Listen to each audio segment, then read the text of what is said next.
खुदा बाप, खुदा बेटे, खुदा पाक के नाम में आमीन। परमेश्वर के पवित्र वचन में लिखा है, यहोवा का धन्यवाद करना भला है, हे परम प्रधान तेरे नाम का वचन गाना, रात काल को तेरी करुणा और प्रति रात तेरी सच्चाई का प्रचार करना, 10 ताल वाले बाजे और सरंगी पर और वीणा पर गंभीर स्वर से गाना भला है, क्योंकि हे यहोवा तूने मुझको अपने काम से आनंदित किया है और मैं तेरे हाथों के कामों के कारण जय जयकार करूँगा। परमेश्वर के ये वचन के बड़े सुने जाने पर परमेश्वर हम सबको आशीष दे, आमीन। आइए हम खुदावंद की तारीफ के लिए ज़बूर गाएंगे। 32 नंबर ज़बूर, सिखावांगा तेनू दिखावांगा राह, मेरी अखियाँ तेनू देखण सदा। परमेश्वर की स्तुति के लिए हम 30 नंबर ज़बूर, सिखावांगा तेनू दिखावांगा राह, मेरी अखियाँ तेनू देखण सदा।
आइए हम पवित्र इंजील में से सुनते हैं।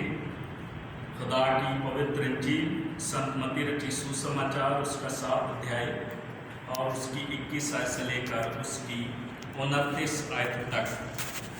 Gospel according to Saint Matthew chapter 7 verses from 21 to 29।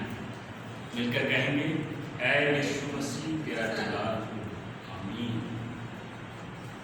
खुदा की पवित्र इंजील में लिखा है, जो मुझसे हे प्रभु कहता है, उनमें से हर एक स्वर्ग के राज्य में प्रवेश ना करेगा, परंतु वही जो मेरे स्वर्गीय पिता की इच्छा पर चलता है। उस दिन बहुत से लोग मुझसे कहेंगे, हे प्रभु, क्या हमने तेरे नाम से भविष्यवाणी नहीं की और तेरे नाम से दुष्ट आत्माओं को नहीं निकाला और तेरे नाम से बहुत आश्चर्य कर्म नहीं किए? तब मैं उनसे खुलकर कह दूंगा, मैंने तुमको कभी नहीं जाना। हे कुकर्म करने वालों, मेरे पास से चले जाओ। इसलिए जो कोई मेरी ये बातें सुनकर उन्हें मानता है, वो उस बुद्धिमान मनुष्य के समान ठहरेगा जिसने अपना घर चट्टान पर बनाया और मेघ वर्षा और बाढ़ें आई और आंधियां चली और उस घर से टकराई और फिर भी वो नहीं गिरा, क्योंकि उसकी नींव चट्टान पर डाली गई। परंतु जो भी मेरी ये बातें सुनता है और उन पर नहीं चलता, वो उस निर्बुद्धि मनुष्य के समान ठहरेगा जिसने अपना घर बालू पर बनाया और मेघ वर्षा और बाढ़ें आई और आंधियां चली और उस घर से टकराई और वो गिरकर सत्यानाश हो गया। जब यीशु ये बातें कह चुका तो ऐसा हुआ कि भीड़ उसके उपदेश से चकित हुई, क्योंकि वो उनके शास्त्रियों के समान नहीं परंतु अधिकारी के समान उन्हें उपदेश देता था। ये खुदावंद यीशु मसीह की पवित्र इंजील में से दिया गया हिस्सा है। इसके पढ़े सुने जाने पर खुदावंद हम सबको बहुत सारी आशीष बरकते। आमीन। आइए प्रार्थना करें। सर्वज्ञानी सर्वशक्तिमान अद्वितीय परमेश्वर, आकाश और जमीन के खालिक और मालिक, अब्राहम इसहाक और याकूब के परमेश्वर, धन्यवाद धन्यवाद धन्यवाद उन सब आशीषों के लिए जो खुदावंद आपने दी थी। धन्यवाद देते हैं खुदावंद क्राइस्ट चर्च की तमाम कलीसिया के लिए, हर एक हमारे अजीज भाई बहन दोस्त बुजुर्ग बच्चे के लिए जो अपने घरों में रहकर दुआ प्रार्थना करते हैं खुदावंद। और हमारा विश्वास है आप उनकी प्रार्थनाओं को, उनकी इबादत को, उनके गीत वचन को, दुआओं को, निवेदन को सुनते हैं और उन्हें संभाले हुए हैं। हम आपके निहायत शुक्रगुजार हैं खुदावंद कि प्रभु जी बहुत सारे विश्वासी दिन ब दिन खुदावंद बढ़ते जा रहे हैं। खास तौर पर खुदावंद इस कठिन समय में जब कोरोना वायरस पूरी दुनिया में एक बहुत ही भयंकर बीमारी जो खुदावंद कई महीनों से प्रभु जी हजारों लोगों को अपनी बहुत ही कठिनाई में और बहुत ही बीमारी में खुदावंद गिर रही। प्रभु जी हम प्रार्थना करते जब पूरी दुनिया में दुआएं होती हैं कि खुदावंद अपना दाहिना हाथ उन सब बीमारों पर जो इस वायरस की वजह से पीड़ित हैं, अस्पतालों में नाना प्रकार की तकलीफों को, दुखों को झेल रही हैं। खुदावंद आप इस दुनिया में आए ताकि हर एक को खुदावंद चंगाई दे, हर एक को प्रभु जी शांति दे, हर एक पर आपका अनुग्रह, उन सबको खुदावंद चंगाई देना ताकि वो सलामत तंदुरुस्त होते हुए अपने घरों को खुदावंद लौटे और आपकी स्तुति महिमा आराधना हमेशा करें। खुदावंद हम प्रार्थना करते इस वक्त खुदावंद हर एक छोटे बच्चे के लिए, जवान बच्चे के लिए खुदावंद जो अपने घरों में रहते हैं, ऑनलाइन स्टडी करते हैं, इन सबको खुदावंद बहुत सारी आशीष बरकत देना, सेहत और तंदुरुस्ती देना, इन्हें संभालना, खुदावंद इनके आने और जाने में इनकी निगहबानी करना ताकि वो पूरी मेहनत, ईमानदारी और वफादारी के साथ अपनी पढ़ाई करें, लायक और समझदार बने, अपने माता पिता का हमेशा हुक्म माने और खुदावंद हमेशा स्वस्थ रहे। हम दुआ करते इसी तरह खुदावंद हमारी बहनों के लिए, सभी स्कूल के लिए भी खुदावंद जितने बच्चे प्रभु जो ऑनलाइन बाइबल क्लासेस को ज्वाइन करते हैं, ऑनलाइन बाइबल स्टडी करते हैं, अपनी पढ़ाई करते हैं, उन सबको बहुत सारी आशीष ये क्राइस्ट चर्च आपकी कलीसिया और भी जो कलीसियाँ और भी विश्वासी पूरी दुनिया में रहते हैं, हर एक की प्रार्थना को खुदावंद सुनिए, हर एक को बहुत सारी आशीष देना। उन्हें देखिए कोविड-19 बीमारी इस दुनिया से खत्म हो और खुदावंद सारी महिमा आदर और जलाल आपके पवित्र नाम के लिए एक एक को आपके हाथ में दी। जो हिस्सा पढ़ा गया, सुना गया, इसको समझने के लिए हमें मन बुद्धि और प्रकाश देना ताकि वचन हमारे जीवन में घर कर जाए और साथ में 100 नहीं हजारों खुश हो। खुदावंद यीशु मसीह के नाम से मांगते हैं, आमीन। हालेलुया। परमेश्वर का हम शुक्र करते, धन्यवाद करते हैं इन वचनों के लिए। आज का जो विषय है ये है कि खुदावंद के पवित्र कलाम को ना सिर्फ हमने सुनने वाले बनना है बल्कि उस पर चलने वाले बनना है। बहुत बार ऐसा होता है कि हम खुदा की बातों को सुनते हैं और उसे अपने जीवन में अनदेखा करते हैं, लेकिन खुदा का वचन हमें हर वक्त हर समय ये बताता है कि हमें परमेश्वर के वचन को सुनकर उनकी आज्ञाओं को अपने जीवन में ग्रहण करने की हमेशा प्रयास में लगे रहना है। और पवित्र बाइबल में हमने देखा है कि खुदावंद यीशु मसीह ने साफ वार्निंग दी कि मुझे वो लोग पसंद हैं, खुदावंद ने कहा, कि जो उसकी पवित्र मर्जी को पूरा करें। वो लोग खुदावंद यीशु मसीह को प्रिय लगते हैं जो हमेशा उसकी आज्ञाओं को मानते हैं, सिर्फ अपने मुंह से हे प्रभु कहने से नहीं, बल्कि खुदा का जो कलाम है, खुदा की जो मर्जी है वो पूरी करनी हम सबका कर्तव्य है। परमेश्वर के पवित्र वचन में हमने पढ़ा और सुना, और इसी तरह अगर हम पुराने अहदनामों में देखें, यिर्मयाह नबी की पुस्तक उसका 7 अध्याय 1 से 15 आयत में, जहाँ पर परमेश्वर के दास यिर्मयाह नबी बताते हैं कि किस प्रकार परमेश्वर अपने लोगों के जीवन में से चाहता है। वो चाहता है कि वो कहता है कि खुदावंद का, यहोवा का ये वचन है कि हर एक कोई उसकी आज्ञाओं पर चलने वाला बने, उसको सिर्फ सुनने वाला नहीं।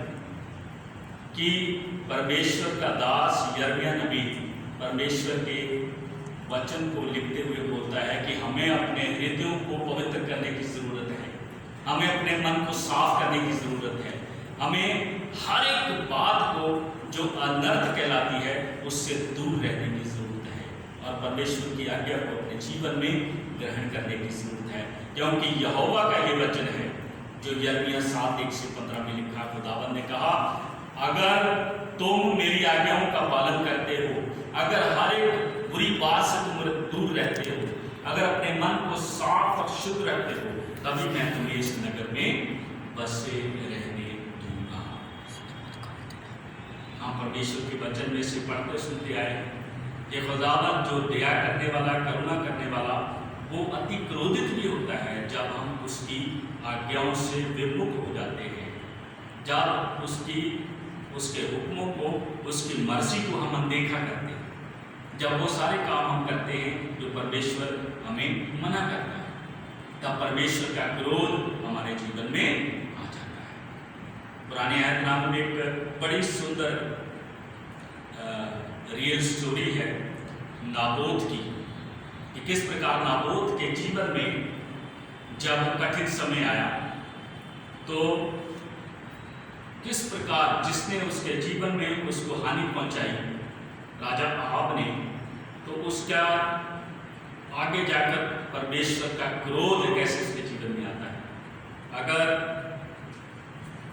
आप पहला राजा उसका 21 अध्याय उसकी 1 से 28 आयत में देखेंगे तो वहाँ पर नाबोत बिलियाम, बहुत ही सुंदर एक कहानी है जो रियल स्टोरी है। नाबोत जो कि परमेश्वर का भय मानता था और हर बुरी बात से वो दूर रहता था, परमेश्वर की पवित्र मर्जी को अपने जीवन में वो स्वीकार करता था। उसके पास एक दाग की बारी थी जिसके ऊपर राजा अहाब की नजर पड़ती है। वो उसे कहता है, उसे विनती करता है कि अपनी ये बारी मुझे दे दे, मैं इसके बदले में तुम्हें कुछ भी, जो भी तुम कहोगे मैं तुम्हारे लिए करने को तैयार हूँ। लेकिन नाबोत कहता है कि मैं किसी भी कीमत पर ये दाग की बारी तुम्हें नहीं दे सकता। आगे जाकर हम देखते हैं राजा अहाब और उसकी पत्नी इजबल दोनों मिलकर एक षड्यंत्र रचते हैं जिसमें कि नाबोत जो है वो मारा जाता है। और जब परमेश्वर का ये वचन एलिया नबी के पास पहुंचता है कि जाकर इसको बता कि तूने जो घृणित काम किया है इसका तुझे परमेश्वर के क्रोध को सहना होगा। परमेश्वर का वचन है कि वो पुष्ट दर पुष्ट बदला देने वाला खुदावंद है। परमेश्वर ने, यहोवा ने कहा, इसने तो पश्चाताप किया और अपनी गुनाहों से तौबा कर रहा है, लेकिन मैं इसके वंश से, इसके पुत्रों से आगे। तो परमेश्वर जो सच्चा न्यायी है वो हमारे कामों को देखता है, हमारे मन को जांचने वाला खुदावंद है, उससे कोई भी बात छुपती नहीं है। इसीलिए मेरे अजीजों, खुदा का वचन कहता है कि हम बड़ी बुद्धिमानी के साथ, बड़ी समझदारी के साथ हम उसकी आज्ञाओं को मानते हैं, उसे हुक्मों का पालन करते हैं, उसके बताए हुए रास्ते पर चलते हैं, हर अनर्थ बात से दूर रहते हैं, हर घृणित काम से दूर रहते हैं। तो परमेश्वर का वचन कहता है ये वो बुद्धिमान व्यक्ति है जिसने कि अपना घर चट्टान पर बनाया है। चट्टान पर बनाया गया घर उसको कभी भी किसी तरह की भी हानि या नुकसान नहीं होता है। परंतु दूसरी तरफ एक मूर्ख व्यक्ति के दृष्टांत के बारे में भी बताया गया है। मूर्ख कौन है? आगे जाकर अगर हम देखें तो प्रभु का दास याकूब भी अपने खत में, याकूब 1 और उसकी 22 से 27 आयत में लिखता है कि जब हम परमेश्वर के वचन को सुनकर अनसुना कर लेते हैं, ये बिल्कुल वैसे ही है कि किसी ने दर्पण में अपना चेहरा देखा और उसके बाद वो अपने चेहरे को भूल गया। परमेश्वर का वचन कहता है कि हम ऐसा कदापि ना करें, उसका भय हमारे जीवन में होना जरूरी है। जिस प्रकार हर एक बच्चे के जीवन में उसके माता पिता का भय होता है कि अगर मैं ये गलत काम करूंगा तो मेरा पिता मुझे सजा देगा, मुझे डांटेगा। उसी तरह हम खुदावंद के बच्चे हैं, हम उस परमेश्वर की संतान हैं। हमें भी हर एक बुरे काम से, बुरी बातों से, बुरी लालसाओं से दूर रहना है, एक दूसरे का सम्मान करना है, एक दूसरे से प्रेम करना है। परमेश्वर के वचन में लिखा हुआ है कि तुम किसी के ऊपर अंधेर मत करना, तुम परदेशियों के साथ अच्छा व्यवहार करना, तुम्हें किसी के साथ बुराई करने की जरूरत नहीं, किसी के साथ कभी भी तुम्हें बुरा करने की जरूरत नहीं, ना बुरा सोचने की जरूरत नहीं। जैसा तुम अपने लोगों से प्रेम करते हो वैसे ही हर एक के साथ प्रेम करना परमेश्वर की यही पवित्र मर्जी है। बड़े छोटे शब्दों में मैं आखिर में आपको बताना चाहता हूँ एक आखिरी बात। याकूब का खत उसका पहला बाब और उसकी 26 आयत में लिखा है, यदि कोई अपने आप को भक्त समझे और अपनी जीभ पर लगाम न दे पर वो हृदय को धोखा दे तो उसकी भक्ति व्यर्थ है। हम परमेश्वर के बेटे और बेटियां भी हैं, उसकी संतान भी हैं, उसके भक्त भी हैं, उसकी इबादत करते हैं, उसको स्वीकार करते हैं, उसकी स्तुति में अमल करते हैं। जिस प्रकार हमारा खुदावंद पवित्र है, हमें भी अपने जीवन को, अपने मन को पवित्र बनाना है। जैसे हमारा चेहरा, जो कुछ भी हमारे चेहरे पर है साफ दिखाई देता है, आईने में सब कुछ साफ दिखाई देता है, उसी प्रकार हमारा मन भी होना चाहिए, किसी प्रकार की भी कोई मैल नहीं होनी चाहिए। हर एक से प्रेम हमें करना है, हमारे खुदावंद ने सिखाया। याद रखें एक आखिरी बात, प्रभु यीशु मसीह ने कहा कि जो मेरी इच्छा को पूरी करता है वही स्वर्ग के राज्य का अधिकारी होगा। उसकी मर्जी क्या है हम सबको पता है, पवित्र बाइबल हमें बताती है। आप अपने घर में ज़बूर 119 9 से 16 आयत को पढ़िए, यिर्मयाह 7 1 से 15 में पढ़िए, याकूब का खत उसका 1 बाब 22 से 27 आयत में पढ़िए। परमेश्वर की पवित्र मर्जी के बारे में आपको पता चलेगा। परमेश्वर के इन छोटे शब्दों के द्वारा मैं खुदा के इस कलाम को समाप्त करता हूँ। खुदावंद आप सबको बहुत सारी आशीष और सबको सलाम।